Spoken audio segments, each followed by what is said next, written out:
अमरीकी सदर Donald Trump की जानिब से पीर को गजा में जंग बंदी के लिए 20 नुकाती अमन मंसूबा पेश किया गया था और मंगल को हमास को इस मंसूबे को तस्लीम करने के लिए 3 से 4 दिन की डेडलाइन दी गई थी, जिससे आज 3 दिन गुजर चुके हैं। ताहम अभी तक हमास की जानिब से तो इस मंसूबे पर बाज़ाब्ता जवाब सामने नहीं आया है, जिसके बाद अब से कुछ देर पहले अमरीकी सदर डोनाल्ड ट्रंप ने हमास को मुआहदे पर दस्तखत करने के लिए इतवार की शाम 6 बजे तक का वक्त दे दिया है। सदर ट्रंप ने अपने बयान में कहा है कि हमास के पास मुआहदा करने का यह आखिरी मौका है। मुआहदे पर दीगर ममालिक दस्तखत कर चुके हैं।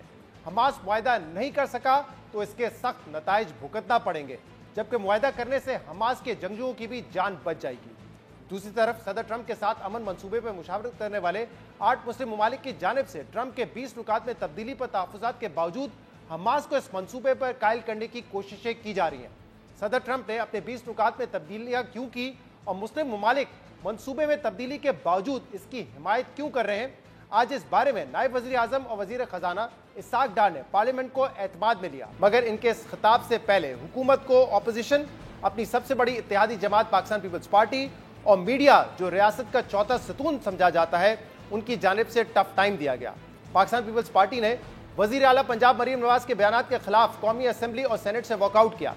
साफियों ने नेशनल प्रेस क्लब पर हमले के खिलाफ कौमी असम्बली की प्रेस गैलरी से वॉकआउट किया, जबकि पाकिस्तान तहरीक इंसाफ ने ट्रंप मंसूबे की हिमायत पर हुकूमत को शदीद तनकीद का निशाना बनाया। और दिलचस्प बात यह है कि आज वुज़रा के मनाने पर पीपल्स पार्टी ने इसाक डार की तकरीर से पहले ऐवान से वॉकआउट खत्म कर दिया, जबकि 2 रोज पहले वफाकी वजीर कानून आजम नज़ीर तारर ने मरीम नवाज के बयान पर पीपल्स पार्टी से माफ़ी भी मांग ली थी। मगर आज भी मरीम नवाज अपने मौक़िफ़ पर डटी रही और एक तकरीर से खिताब में उन्होंने कहा कि कोई चाहे जितना वॉकआउट करता रहे, मैं माफ़ी नहीं मांगूंगी। बहरहाल नायब वज़ीर आज़म इसाक डार ने आज अपनी तकरीर में पार्लियामेंट को ट्रंप डील पर एतमाद में लेते हुए वजाहत की कि ट्रंप के 20 नुकात में तब्दीली के बावजूद मुस्लिम ममालिक ने मंसूबे को कबूल क्यों किया। नायब वज़ीर आज़म इसाक डार ने बताया कि ट्रंप के 20 नुकात सामने आने के बाद सऊदी वज़ीर ख़ारजा ने उन्हें बताया कि इस ऐलान के बाद हमारे सामने 2 रास्ते हैं, या तो उन्हें तस्लीम ना किया जाए और इसराइल जो कर रहा है वो करता रहे, या फिर हम एक मुश्तरका एलामिया जारी करें। अमेरिका ने अनाउंसमेंट भी की और 20 पॉइंट प्लान भी एक अनाउंस किया साथ। मुझे सऊदी वजीर खारजा का मैंने फ़ोन जब ऑन किया तो मैसेज थे, तो मैंने उनसे बात की। मैंने कहा खैरियत है। उन्होंने कहा कि ब्रदर वो उन्होंने हमारा जो भेजा था, अक्सर जो अर्जेंट चीज़ें हैं वो तो माननी हैं, लेकिन कुछ चीज़ें अभी भी हमें उनको एंगेज करना पड़ेगा। क्या चॉइसेस थी? 2 चॉइसेस थी। ये मैं सऊदी वज़ीर ख़ारजा को कोट कर रहा हूँ।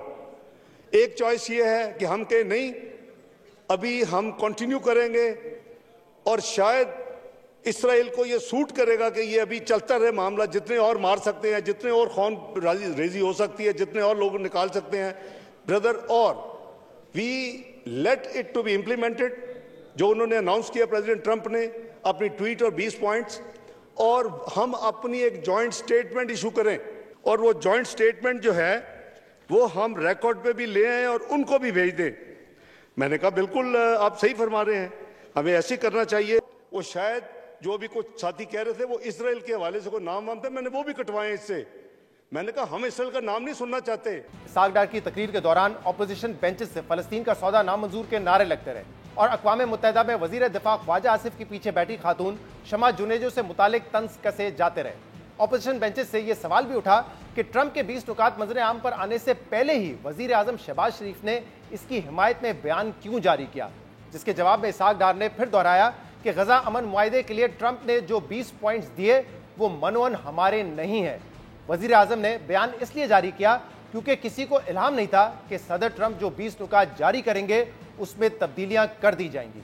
मैं पूछना चाहता हूं कि मियां साहब को क्या जल्दी थी कि अभी मिस्टर ट्रंप का वो 20 नुकाती पॉइंट भी नहीं आए थे, क्या उसने ट्वीट कर दी?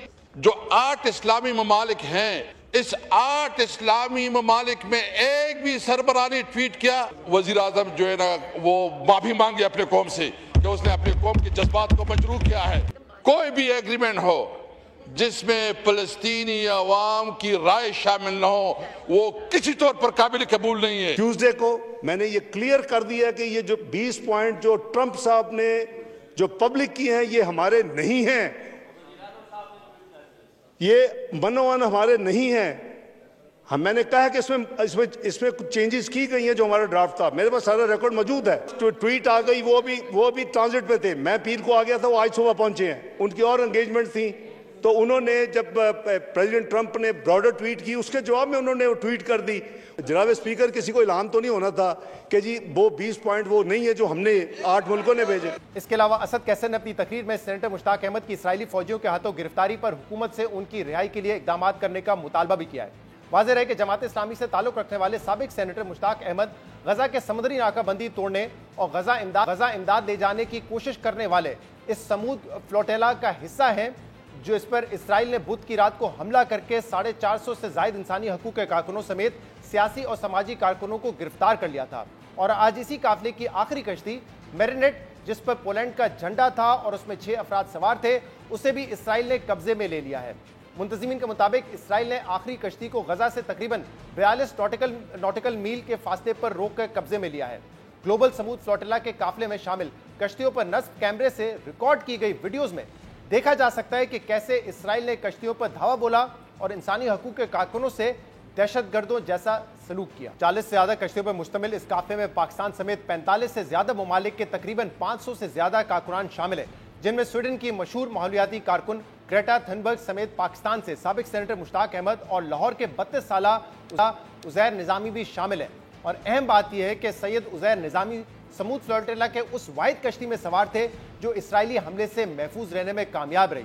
आज यूनानी कब्रस की हुकूमत ने एक बयान में इसकी तस्दीक करते हुए कहा है कि यह कश्ती बहरा रोम के जजीरे पर लंगर अंदाज हो गई है, जिसके बाद सैयद उज़ैर निज़ामी ने सोशल मीडिया पर जारी अपने वीडियो पैगाम में कहा कि उनकी कश्ती कब्रस पहुंच चुकी है।